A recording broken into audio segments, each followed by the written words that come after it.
The day my daughter's wedding arrived, I thought I'd be celebrating the happiest moment of my life.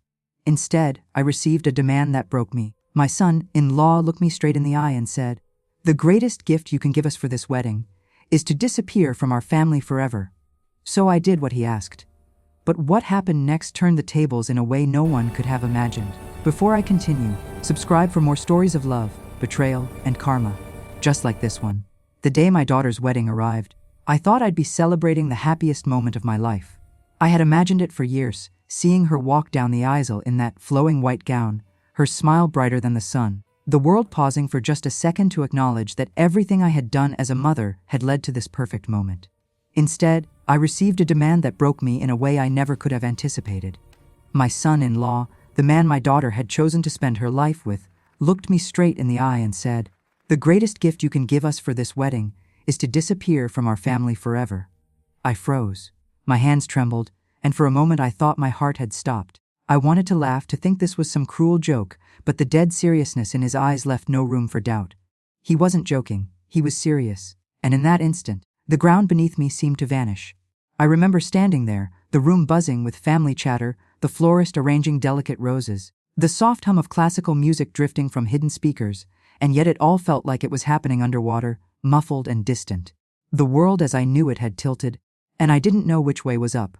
My daughter, radiant in her anticipation, had no idea of the storm that had just passed over me. She was talking excitedly to her bridesmaids about last-minute adjustments to her dress, blissfully unaware that her own mother's place in her life was being threatened, not by circumstance, but by a man who had somehow convinced himself that family meant excluding the very person who had given her life.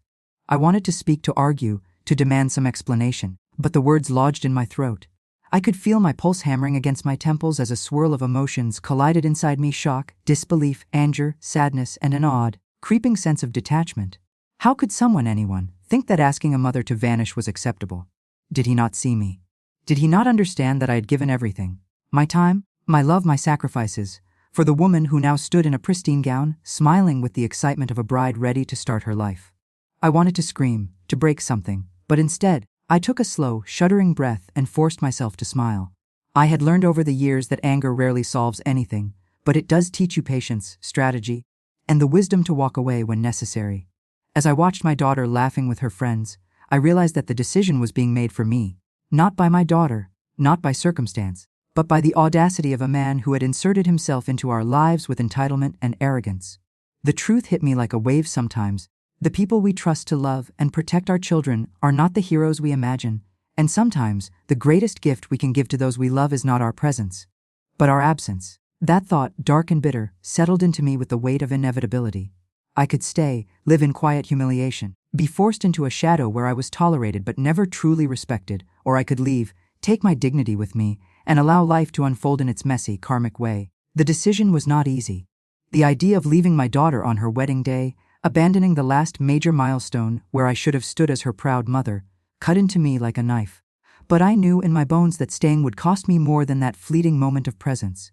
It would cost my peace, my self-respect, and perhaps the last shred of authority I had in my own life. So I did what no one expected. I made the choice to disappear, at least temporarily, from their family, taking the sting of betrayal and turning it into my silent rebellion. Packing my life into a few boxes that morning felt surreal. Every item I touched, a photo of my daughter as a toddler, a handmade scarf, a stack of letters and birthday cards, felt heavy with memories and unspoken words. Each piece was a reminder of the life I had nurtured, of the countless sacrifices I had made, and of the love I had poured into someone who now stood on the threshold of a new life with someone who clearly wanted me erased.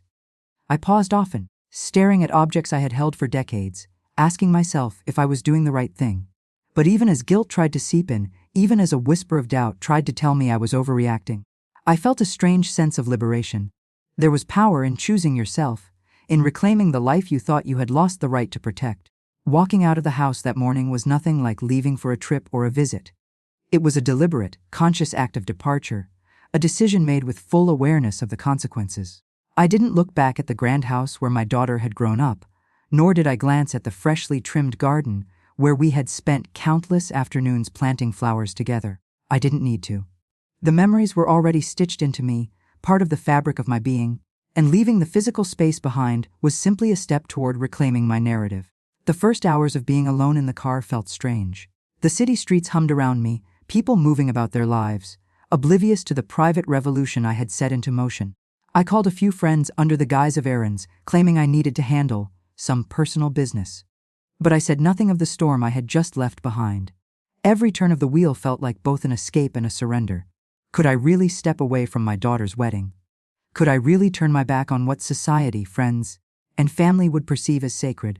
And yet, deep inside, I knew that staying would have meant surrendering to humiliation, allowing someone else's ego to dictate the terms of my presence, and accepting a reality that did not honor my existence. As the hours passed, I began to understand that disappearance was not simply a physical act. It was an emotional strategy. By removing myself from the immediate equation, I created a space where the truth had to assert itself, where the dynamics my son-in-law had tried to control would begin to crack under pressure.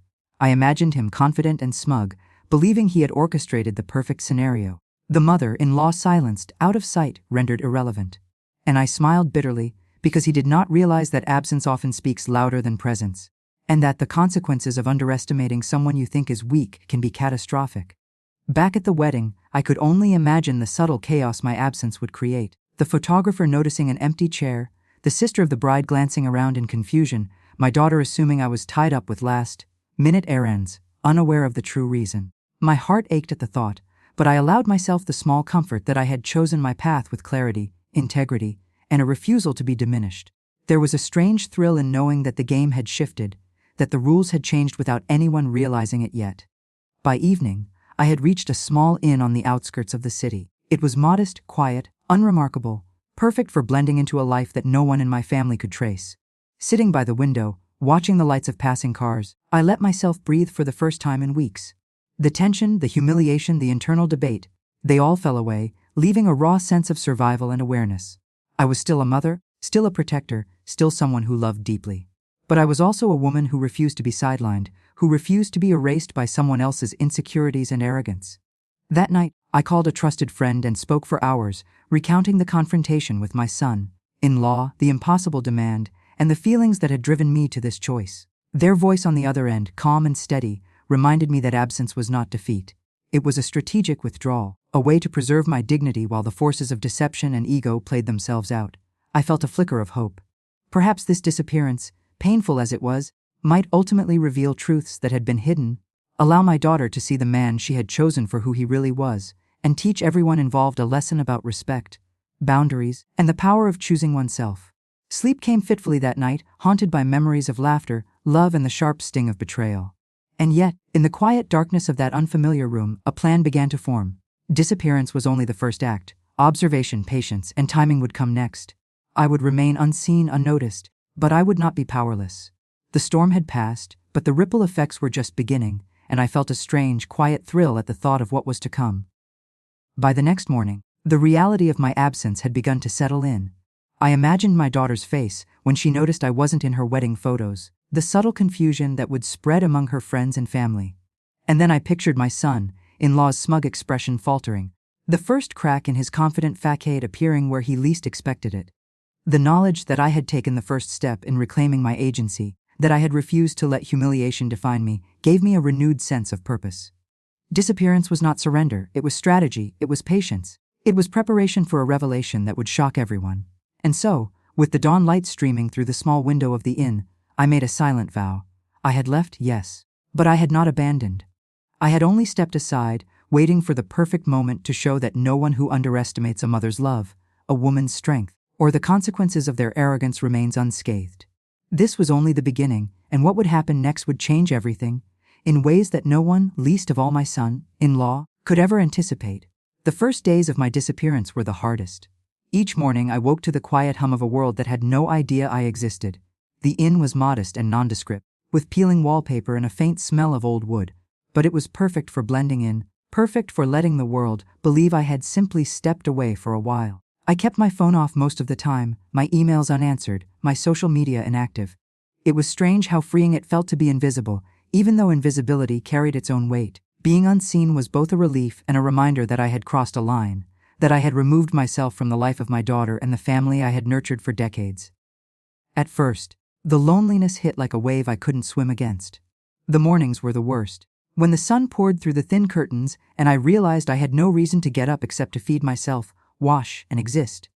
I missed the sound of my daughter's laughter, her small quirks, the way she would run to me with a story that seemed urgent at the time but now felt inconsequential in comparison to the magnitude of what I had left behind. I allowed myself the grief, letting it pour out in private moments when I thought no one could see. I cried on the small bed, wrapped in a blanket that smelled faintly of lavender from my own home, mourning not only the distance between us but also the audacity of the man who had dared to demand my absence. But as the days passed, grief slowly transformed into clarity. I realized that my disappearance was not a retreat into weakness, but an act of strategy. Each moment I spent alone allowed me to observe, to think, to plan. I began imagining the wedding without me, picturing my daughter smiling while my son-in-law strutted around with the satisfaction of someone who believed he had orchestrated a flawless victory. I imagined the subtle tensions that would inevitably rise, the whispered complaints, the awkward glances, the discomfort of relatives who knew me and suddenly noticed my absence. In my absence, I realized, cracks would form, and cracks always reveal truths. I started keeping a small notebook, jotting down thoughts, observations, and what little I could learn from afar. Friends who were unaware of the full story called occasionally, and I would listen carefully, smiling when hints of confusion or unease entered the conversations about the wedding. My daughter, I could tell, had been distracted with the bridal preparations, unaware of the full scope of my absence. I told myself it was for the best. She had to experience this life fully, and if the truth was revealed later, it would have more weight, more impact. The son-in-law, I knew, would not take my disappearance lightly. His confidence, which had seemed so unshakable when he demanded I vanish, was built on assumptions and ego. I had seen him in social gatherings, had witnessed the way he thrived on control and appearances, and I knew that removing myself from the equation would unsettle him in ways I could only begin to imagine.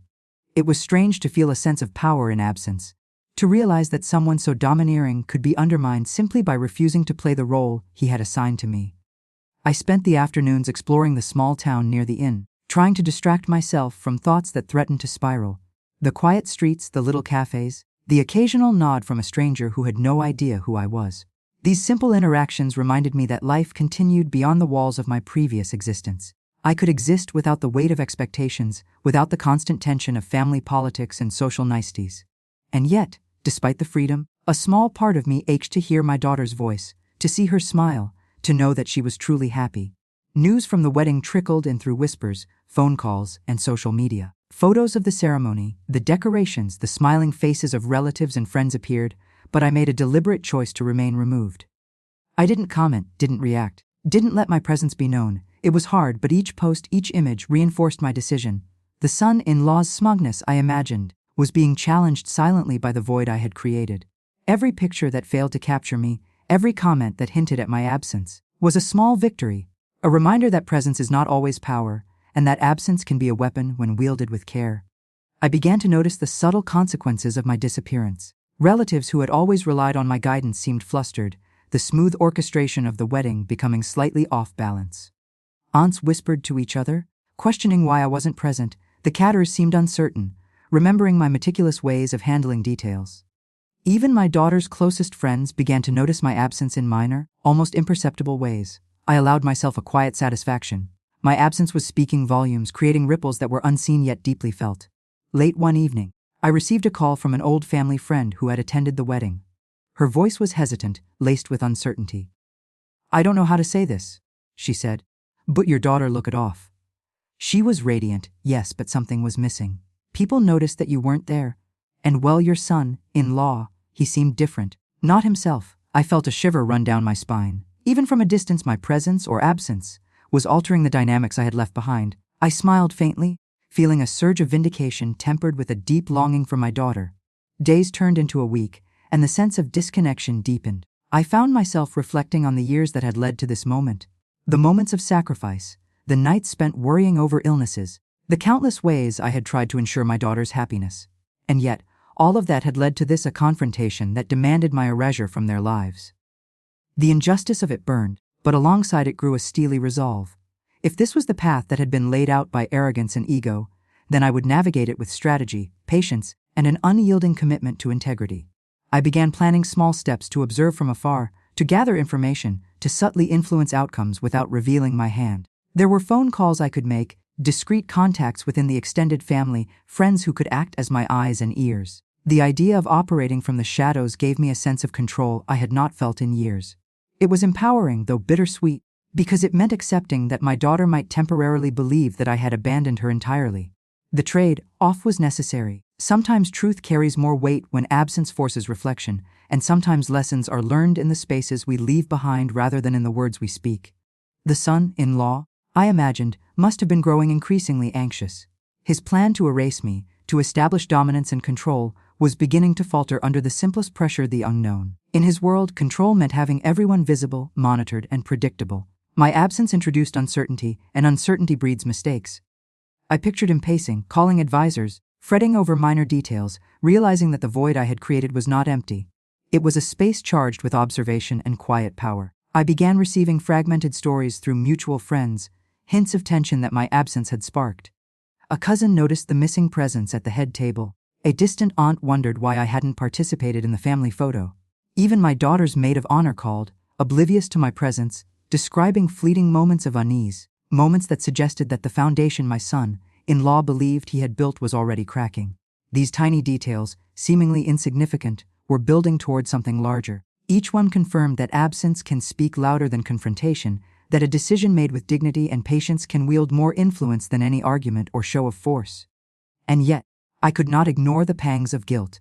There were nights when I imagined my daughter glancing around for me during the reception, her smile faltering as she realized I wasn't there. I pictured her sitting at the head of the table, surrounded by people, feeling the subtle void left in my absence. I longed to reach out, to reassure her, to bridge the distance I had created, but I knew that timing mattered. Influence is most potent when it is invisible, when the ripple precedes the wave. I reminded myself of this, taking solace in the thought that every moment of absence, every uncomfortable pause, was shaping a truth that would eventually be undeniable. One evening, I ventured further into the town, finding a quiet park with a pond where the water reflected the fading light of the sun. I watched ducks glide across the surface, oblivious to the human drama surrounding them. There was a strange poetry in that simplicity. Life moved forward indifferent to ego, betrayal, or ambition, and yet life also offered opportunity, the chance to reclaim power, to assert boundaries, to reveal truths in ways that could not be ignored. I felt a quiet smile tug at the corners of my lips. The storm had passed, but the currents were beginning to shift beneath the surface, carrying with them the potential for revelation, justice, and perhaps even reconciliation. By the end of the second week, I had settled into a rhythm, a balance between solitude and observation, between grief and strategy. The wedding, once a singular point of tension, had become a backdrop for a larger game I had not yet fully revealed to myself. I was learning patience, the kind that transforms absence into leverage, silence into insight, and distance into power. My disappearance was no longer merely a reaction to arrogance. It was a calculated move in a complex web of family dynamics, a move that would, in time, shock those who had dared underestimate me. And through it all, one thought remained constant, pulsing beneath the surface of every decision, every observation, every carefully restrained emotion. Sometimes, the best way to make someone see what they have lost is to disappear. Sometimes, the loudest statement is made in silence. And sometimes, the consequences of absence are more profound than any confrontation, because they leave room for reflection, regret, and ultimately revelation. The weeks turned into months, and I began to carve out a life of my own, away from the chaos I had left behind. At first, every day felt like a test of endurance. I would wake in the small, sunlit room I had rented in a quiet neighborhood, make a simple breakfast, and take long walks through streets that had no memory of me. There was a certain loneliness to it, yes, but also a clarity I hadn't experienced in years. Here, no one demanded my approval, no one sought to control my actions, and no one had the audacity to tell me that I did not belong. I could breathe.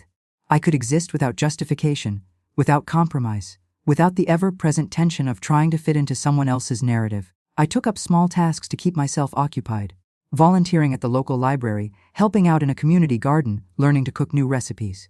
It was mundane, and yet it was liberating. Every action I took for myself was a quiet assertion that my life was not defined by the approval or manipulation of others. I began to understand that independence was not simply a matter of physical space, but of emotional sovereignty.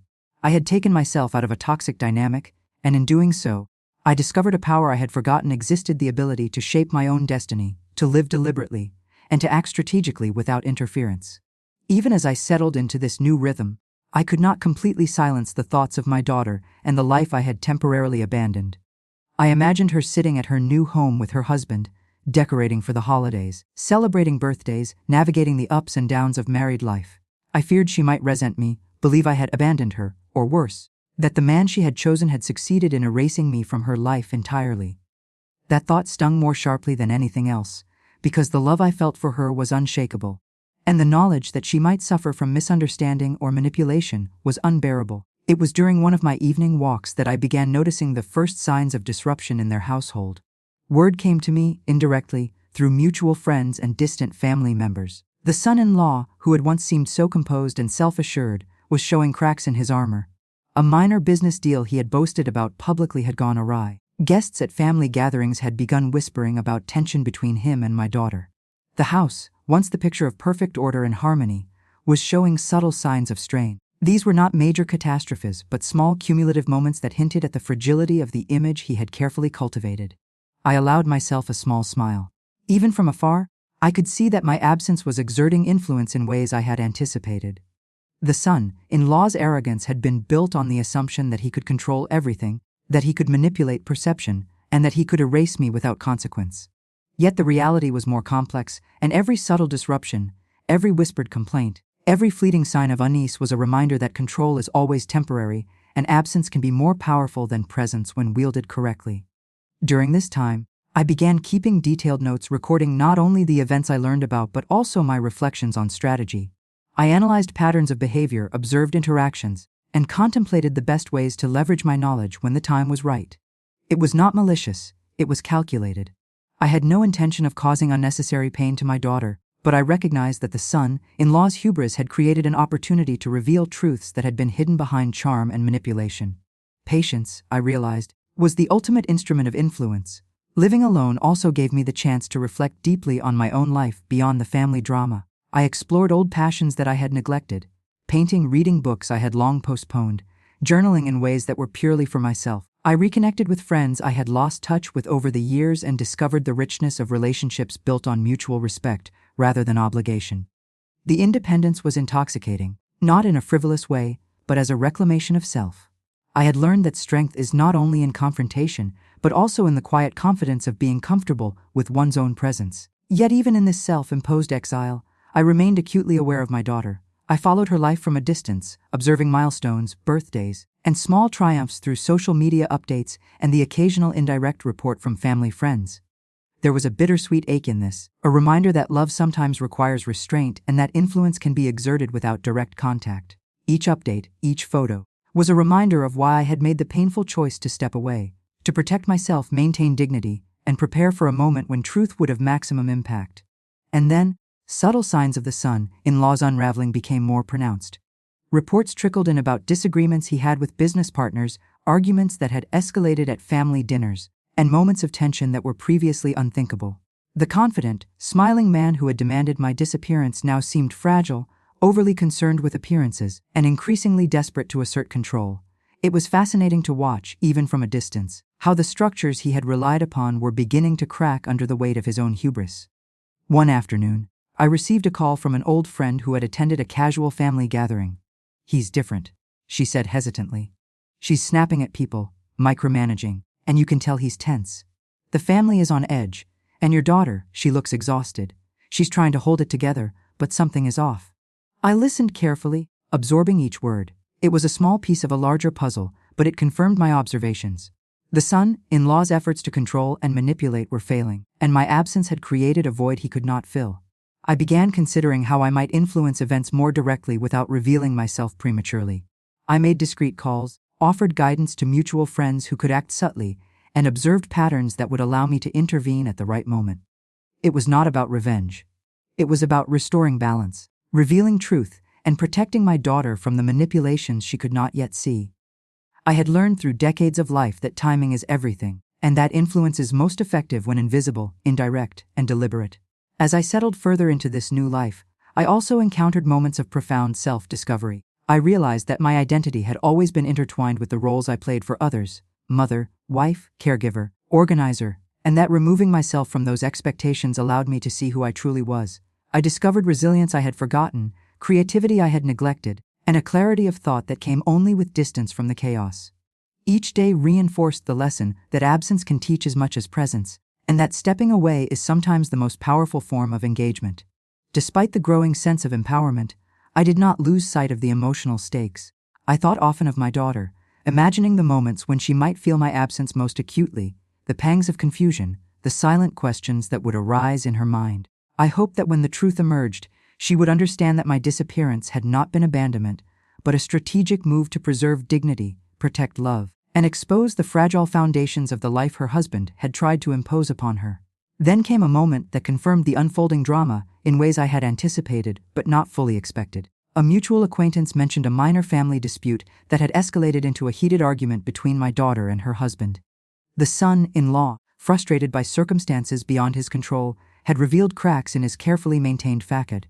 My daughter, exhausted and emotionally raw, had begun questioning decisions, dynamics, and loyalties in ways she never had before. The story was fragmentary, but it painted a clear picture. The seeds of reckoning were being sown, and my absence had acted as the catalyst. I smiled quietly to myself, a mixture of satisfaction and anticipation curling in my chest.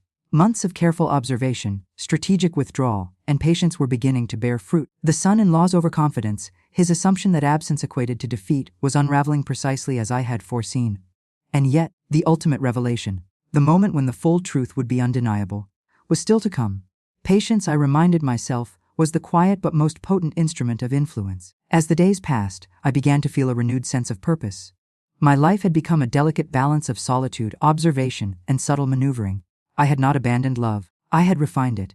Each phone call, each story from afar, each subtle shift in the household dynamics reinforced my belief that absence, when wielded thoughtfully, can shape outcomes far more powerfully than confrontation or force.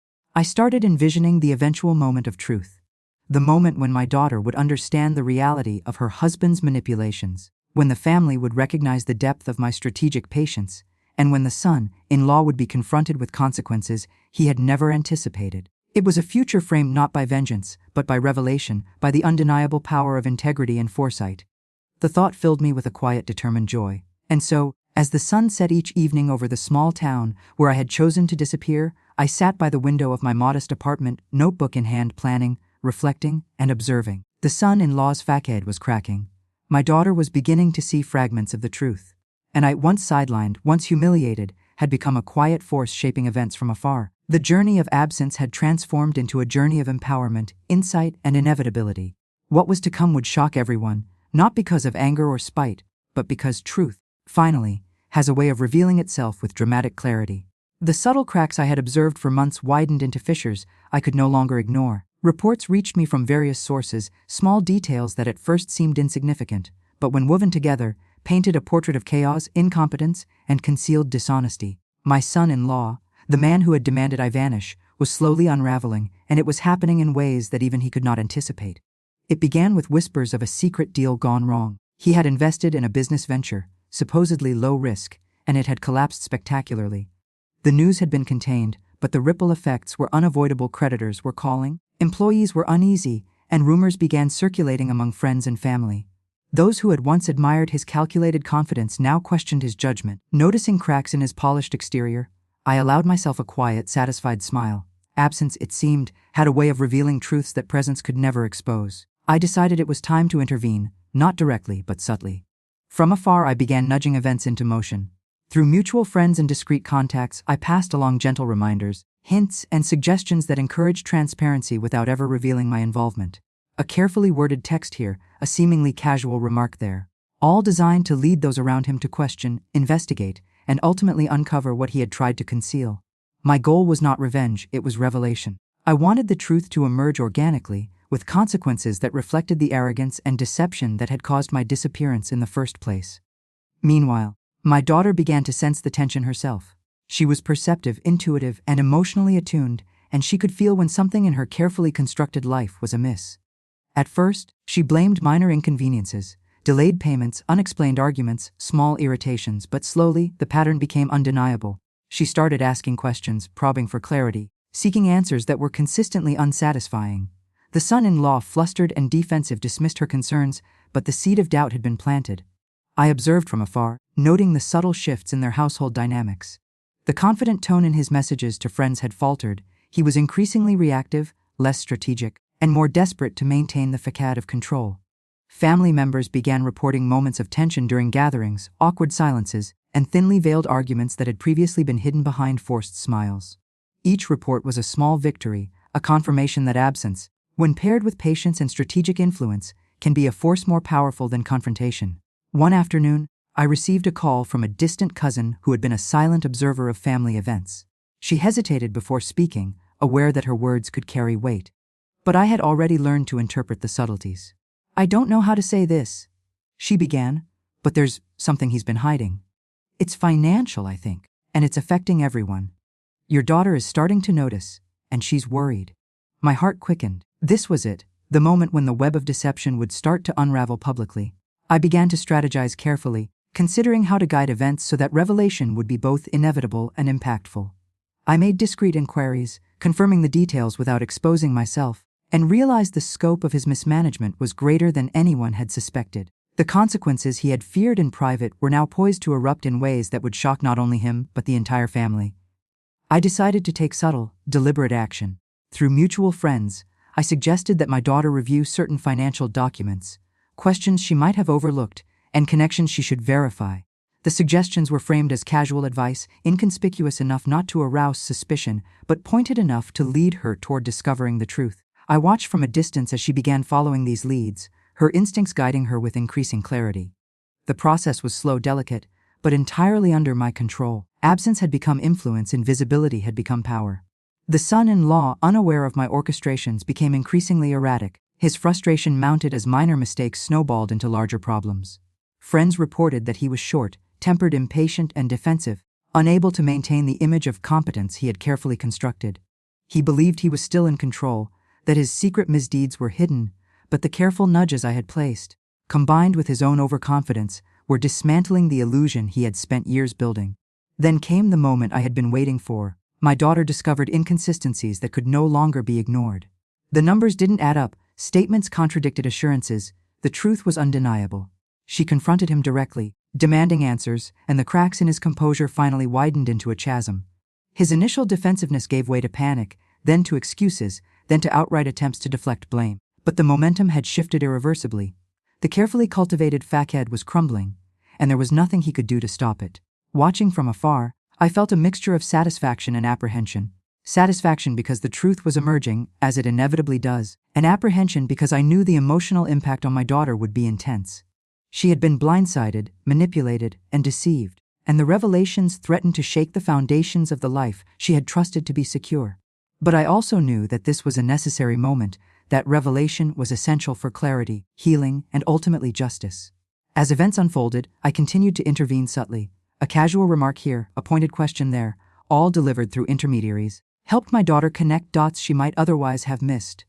I observed the interactions, noting her growing confidence, her insistence on clarity, and the gradual realization that she had been deceived. Each step reinforced my belief in the power of strategic absence, of patience, and of careful orchestration. Influence, I realized, is often most potent when unseen. The son-in-law, now visibly shaken, attempted to regain control, but the momentum was against him. Friends, relatives, and associates began to recognize discrepancies, inconsistencies, and outright falsehoods. His attempts to manage perception only drew more attention to the issues, and his previous arrogance had left him unprepared for this level of scrutiny. Absence had not weakened me, it had strengthened my position, allowing me to guide events without direct confrontation, letting truth itself become the agent of justice. Then, in a moment that felt surreal, I received a call from a mutual family friend who had been observing everything closely. "She's figuring it out," they said, voice trembling with the weight of revelation. "Your daughter, she's confronting him. He can't hide it anymore.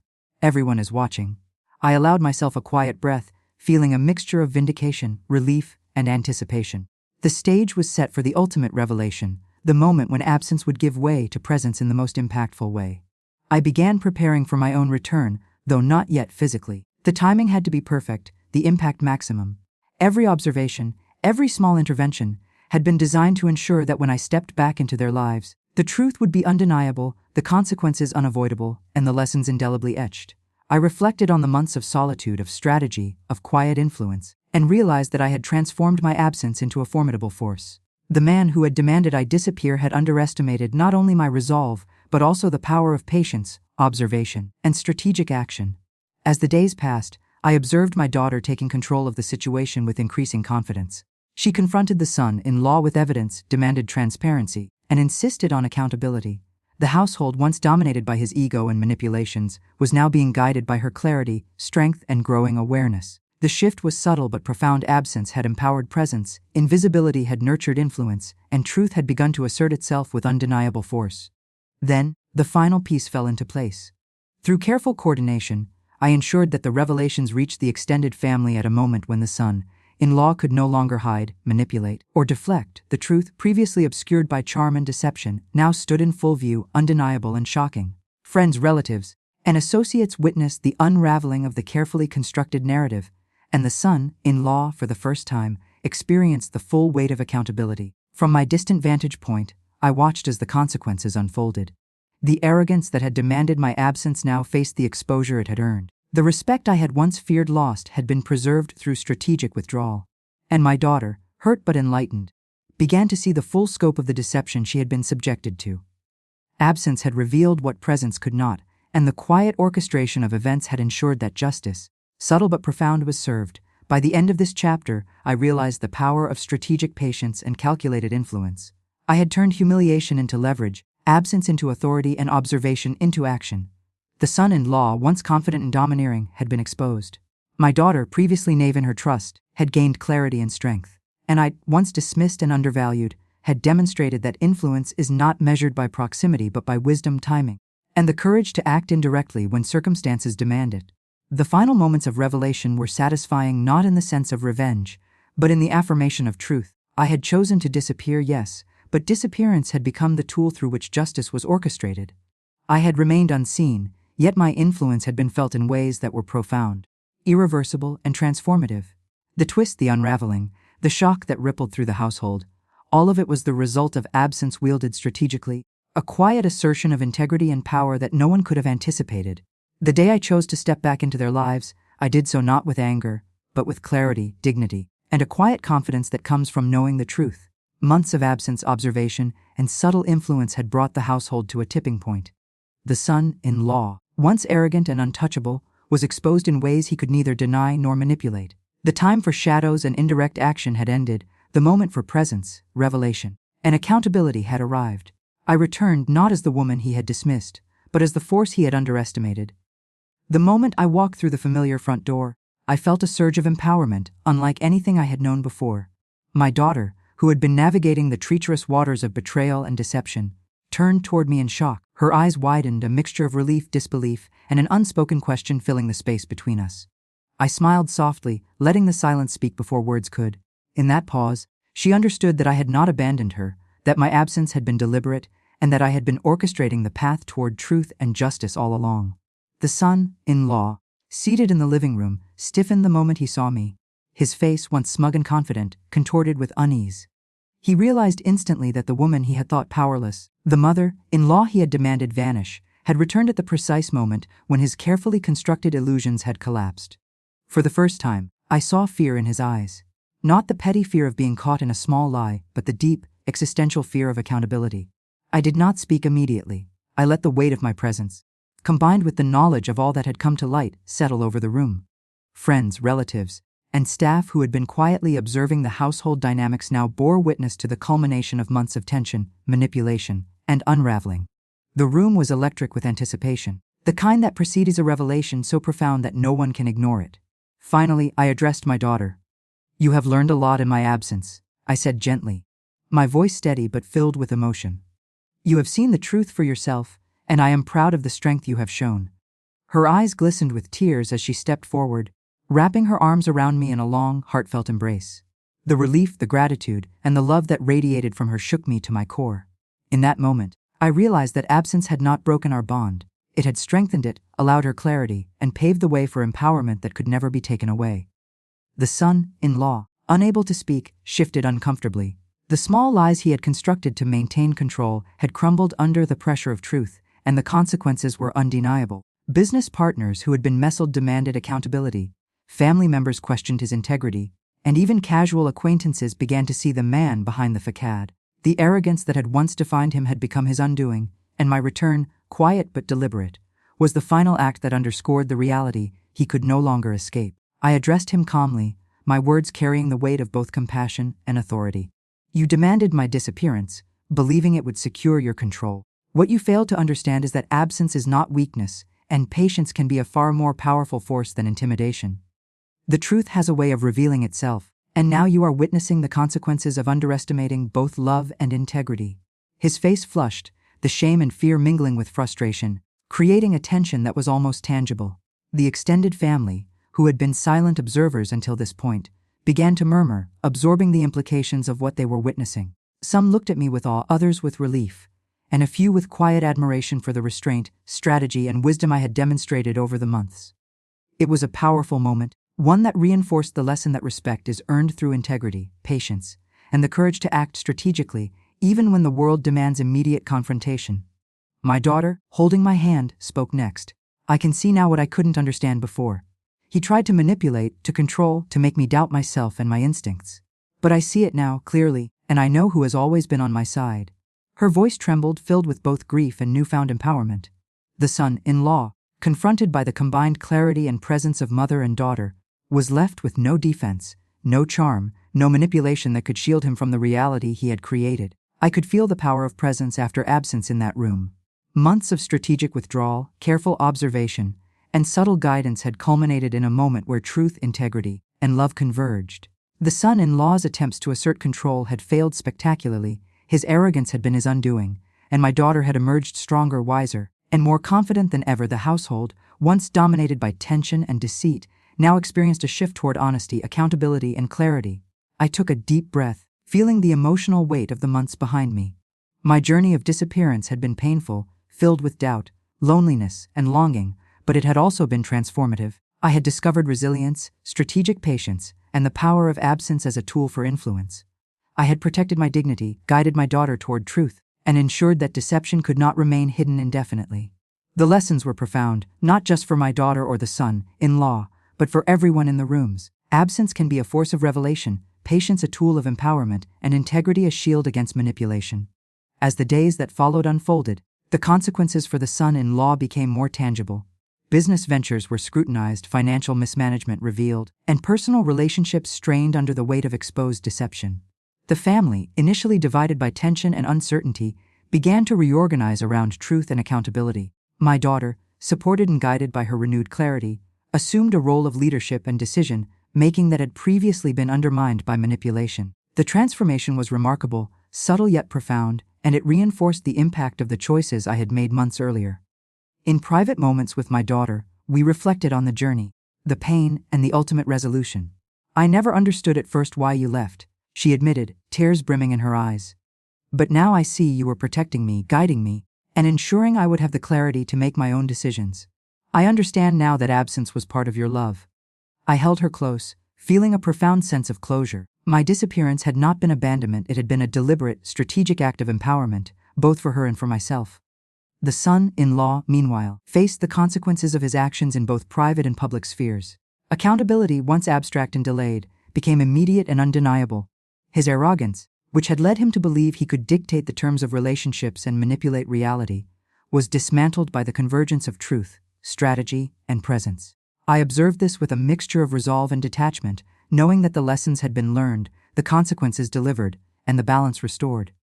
In the end, what had begun as a demand for my disappearance became a journey of empowerment, revelation, and justice. Absence, patience, and strategic influence had transformed a moment of betrayal into an opportunity for clarity, growth, and ultimate accountability. My daughter, strengthened and enlightened, could now navigate her life with confidence and discernment. The son-in-law, confronted with the reality of his actions, could no longer manipulate or deceive. And I, having endured, observed, and acted with precision, had restored dignity, balance, and truth to a situation that had once seemed impossible. As I stood once more in the home I had temporarily left behind, I felt a profound sense of closure. The journey had been painful, but the outcome was transformative. Presence, once restored, carried the weight of months of absence, reflection, and strategy. The shock, the revelation, and the empowerment of truth had created a resolution that no argument, confrontation, or act of revenge could have achieved. The story of disappearance had become a story of influence, strength, and ultimate justice. One that would be remembered not for humiliation, but for the profound power of absence wielded wisely. And in that quiet, lingering moment, As I watched my daughter smile with clarity, dignity, and confidence, I realized the ultimate truth. Sometimes the best gift we can give is not immediate presence, but the patience, strategic wisdom, and quiet influence that only absence can provide. The household had been tested, the deceptive facade exposed, and the bonds of love, respect, and integrity restored. The shock that rippled through their lives was complete, undeniable, and unforgettable, and it was the direct result of choosing self, respect, strategic patience, and the courage to disappear when presence would have only perpetuated deception.